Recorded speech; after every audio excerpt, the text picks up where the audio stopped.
The sun had barely risen when Ethan Moore's alarm buzzed for the fifth time that morning.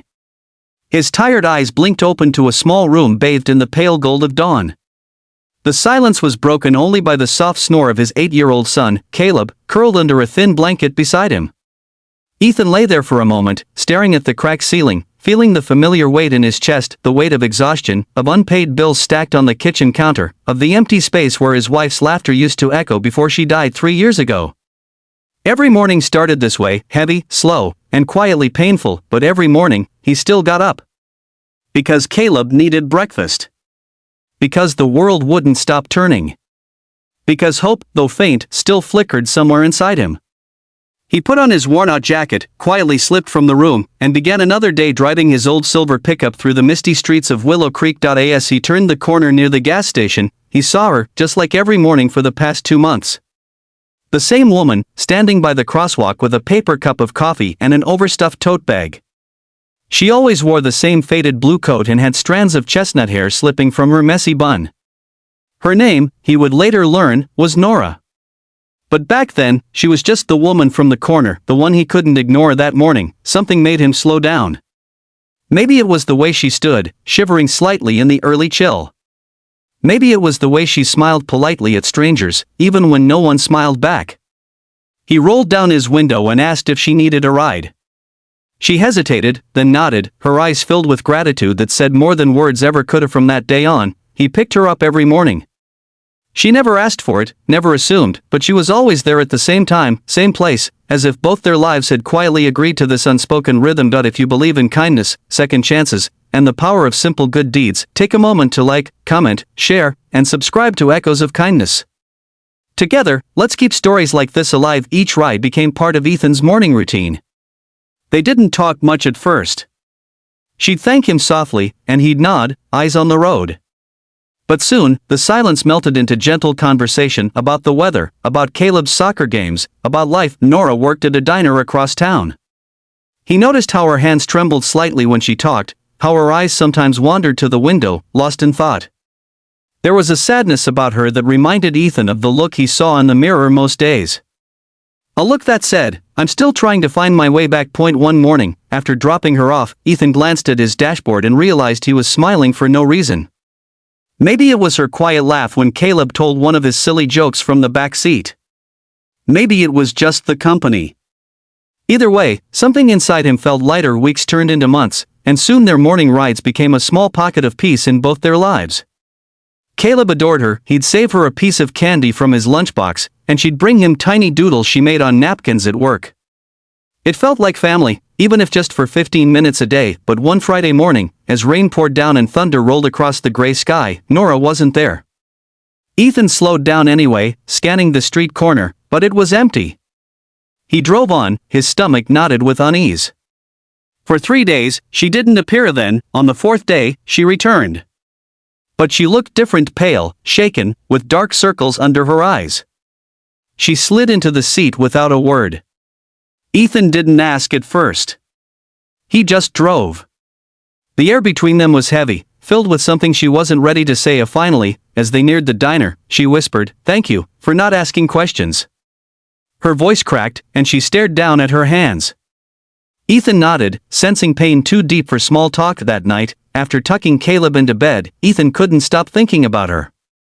Something about her disappearance, about the fear in her eyes, it gnawed at him. He prayed she was okay. The next morning, he found out she wasn't at her corner, but a small police blockade caught his eye down the street. His heart froze as he recognized the diner's sign beyond the yellow tape. Through the rain-specked window, he saw Nora sitting on the curb, wrapped in a blanket, talking to officers. She looked broken. He parked and rushed over. One of the officers stopped him, but Nora looked up, eyes filling with tears when she saw him. "It's okay," she whispered. He's a friend." The officer nodded and stepped back. Nora's voice trembled as she spoke. "It was my ex," she said. "He came after me again. I thought he was gone for good, but he showed up at the diner. If the cops hadn't arrived when they did," she stopped, swallowing hard. "I don't know what would have happened." Ethan didn't know what to say. He just handed her his jacket and sat beside her, both silent under the cold drizzle. From that day forward, he checked in on her more often. He'd bring her coffee, help her find a safer apartment, even watched Caleb draw her silly superhero cards to cheer her up. Slowly, she began to heal. Her laughter returned, her eyes brighter, her steps lighter. Still, Ethan had no idea the truth she was holding inside, the truth about why she was so drawn to him, why she looked at him sometimes as if she already knew him from another life. It wasn't until months later, on a bright spring morning, that everything came full circle. The sun was warm that day, the kind that made the air shimmer and the flowers along the roadside bloom in colors too vivid to be real. Nora was quieter than usual. As Ethan pulled up near her stop, she didn't move to get out. Instead, she turned to him with eyes shining, her hands trembling slightly. "I never told you this," she began softly, "but you saved my life once." Ethan blinked, confused. "What do you mean?" She smiled faintly, tears already brimming. "It was 3 years ago. I was on that same bridge outside town, the old one over the river. I was going to jump that night." Her voice broke, and Ethan's chest tightened. "I'd lost my job, my home, everything. I thought no one would care if I disappeared." She paused, breathing shakily. Then, a pickup truck stopped. A man got out, asked if I was okay, said something about how tomorrow could still surprise me. He gave me a ride to the shelter downtown and told me not to give up. I never saw him again. She turned to him fully now, tears falling freely. "That man was you, Ethan. I didn't recognize you at first. But I remember your eyes. You told me, there's always one more sunrise worth waiting for." Ethan's breath caught in his throat. The memory flooded back, one cold winter night, his truck's headlights catching a figure on the bridge railing. He remembered stopping, talking her down, praying she'd make it. He had no idea that woman had been Nora. His hands trembled as he gripped the steering wheel. I didn't know," he whispered, his voice cracking. Nora smiled through her tears. "You didn't have to.